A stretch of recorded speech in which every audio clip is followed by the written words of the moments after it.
नमस्कार सर्व लाडक्या बहिणींचे आपल्या चॅनलवर सहर्ष स्वागत। सर्व लाडक्या बहिणींना सांगू इच्छितो की सरकारने जे मोठी निराशा या ठिकाणी लाडक्या बहिणींची केलेली आहे।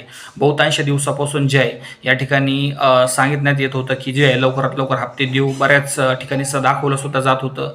मात्र जर बघितलं तर जोपर्यंत GR येत नाही लाडक्या बहिणींना तोपर्यंत कोणत्याही बातमीवर विश्वास ठेवू नका, कारण GR आल्यानंतरच जे आहे पुढची कारवाई होत असते। आदित्य तटकरे म्हणा किंवा देवेंद्र फडणवीस म्हणा यांनी कोणतेही या ठिकाणी सूतोवाच केलेले नाही किंवा सांगितलेले नाही की हप्ता कधी येणार। एकंदरीत स्थिती बघितली तर लाडक्या बहिणींची मोठी निराशा सुद्धा होत आहे। बहुतांश गरीब महिलांना जे पैशाची खूप गरज आहे, मात्र सरकार कानाडोळा करताना दिसत आहे। लवकरात लवकर आपल्या चॅनलद्वारे आपण काय मत सांगत आलेलो आहे की तुम्ही एक तारीख डिसाईड करा, त्या तारखेला पैसे तुम्ही बँक खात्यावर ट्रान्सफर करा। लाडक्या बहिणींना जर बघितलं तर मोठा दिलासा सरकारने देण्याची गरज आहे, मात्र सरकारने सध्या कोणतेही पाऊल उचललेले नाही। बऱ्याच ठिकाणी दाखवलं जात आहे की उद्या आणि परवा हप्ता येणार, हे खोटं आहे। हप्त्या संदर्भातील काही अपडेट आले तर तुम्हाला सर्वात पहिले या ठिकाणी दाखवले जाईल।